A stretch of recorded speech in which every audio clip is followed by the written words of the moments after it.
So, you're ready to buy tires, but you're bombarded with hundreds and thousands of options and types. Well, today we're going to break down the different types of tires there are, what they do differently, and what would be best for you, your driving style, and your vehicle. Secondly, head over to fitmentindustries.com and check out the largest wheel, tire, and suspension gallery to see what people are running on their vehicles. Let's get started. Quick disclaimer before we jump into the Learnermobile, we're going to be focusing on passenger car tires. We will not be discussing truck, light truck, mud, or all-terrain tires today. All right, so with that out of the way, let's talk passenger car tire types. What you're typically going to see when searching for car tires is going to be all-season tires, winter and snow tires, and summer performance tires. So let's break them down in that order. But before we break them all down, we need to talk about tire theory. And tire theory is broken down into a graph that looks something like this.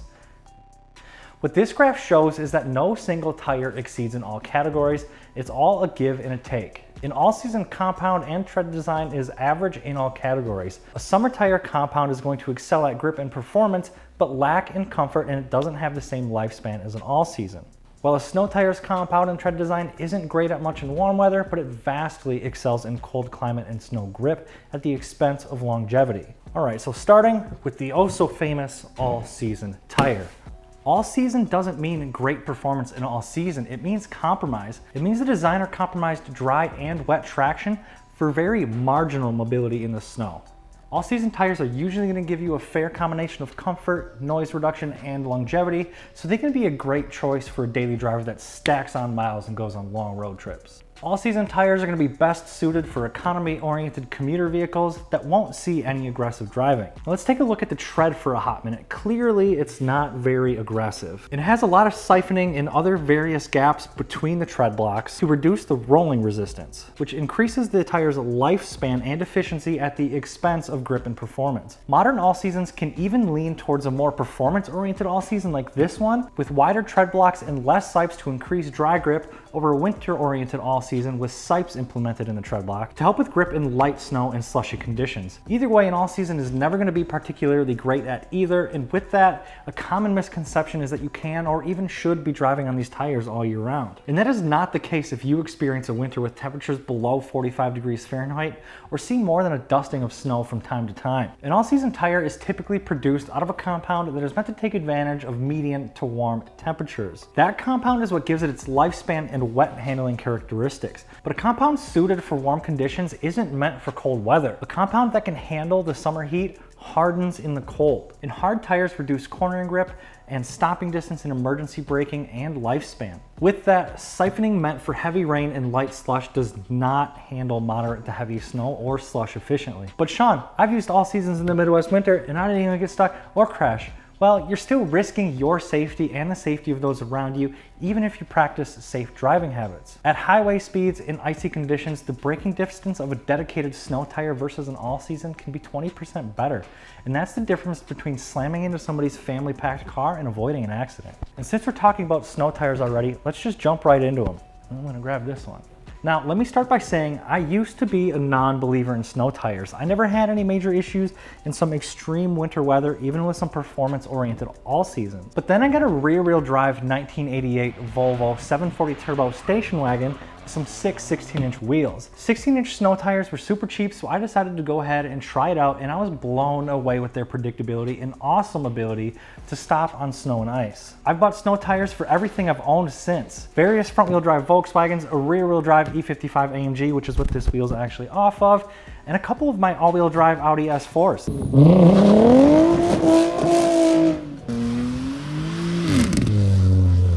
And I've never regretted it. The biggest argument I hear against snow tires is the cost.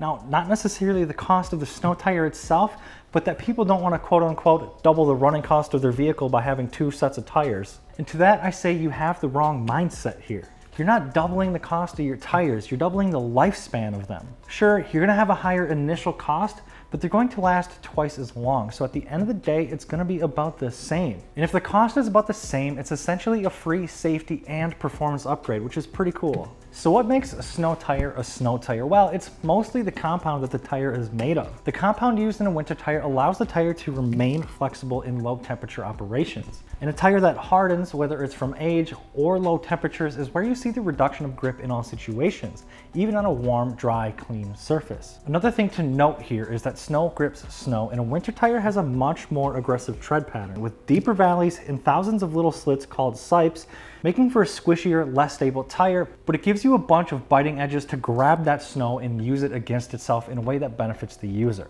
Now, with the generally softer compound of a snow tire, you will see a reduction in lifespan, but it's fairly marginal, especially if you put them on and take them off at the right time of the year. If you live in a place with a colder winter or see a fair amount of snow, I highly recommend that you pick up a set of dedicated snow tires for your vehicle. You will not be disappointed. So now that we've covered all seasons and we've covered snow tires, let's move on to summer performance tires. Now, summer performance tires make just as much of a difference in warm weather as snow tires do in cold weather.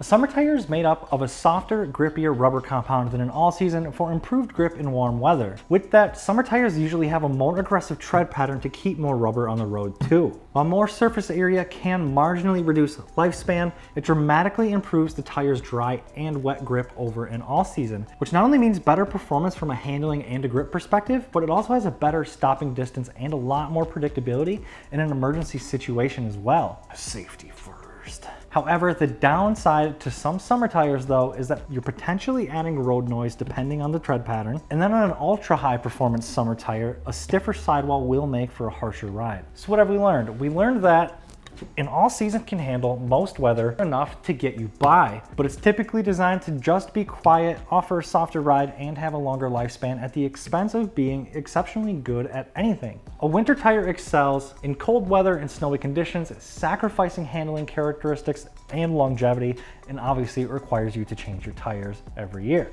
And then that summer tires excel at dry, wet, and handling performance at the expense of lifespan, and then also changing to winter tires if you live in a cold climate. So, which one is right for you and your vehicle? Well, it depends on your vehicle, your driving habits, and your budget. Ideally, you should really be running the safest tire that you can afford on your vehicle, which would undoubtedly be the tire that performs best in your environment.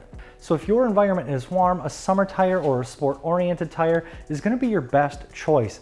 And if you live in a place that gets long, cold, snowy winters like we do here in Wisconsin, you should be using snow tires during that time and summer performance tires during the warm season. At the end of the day, when you have dedicated seasonal tires, you're doubling the lifespan of your tires and the cost washes. And if you live in a medium to warm climate and have an economy-oriented, small to mid-sized vehicle, you can absolutely get away with having an all-season tire. But you are robbing yourself of safety that you may not even know existed, and you're limiting your vehicle's capabilities if you do find yourself in an emergency situation. And of course, if you have a sport-oriented vehicle, a summer performance tire is a no-brainer. There is no quicker way to rob performance from your ride than to have the wrong tire. And on the opposite spectrum, if you want to improve your vehicle's performance and handling, in most cases, it's as simple as switching from an all-season to a performance-oriented tire like this one. You'd be really surprised how much of a difference it can make. I sincerely hope the information I've provided can help you narrow down your options when you're trying to decide what type of tires to put on your vehicle. And if you want to learn more about tires and see what other people are running on their cars similar to yours, head over to fitmentindustries.com to browse the largest wheel, tire, and suspension gallery. As always, don't forget to subscribe if you guys like the content and leave a comment down below with what you guys would like to learn next. I'm Sean from Fitment Industries Garage. Peace.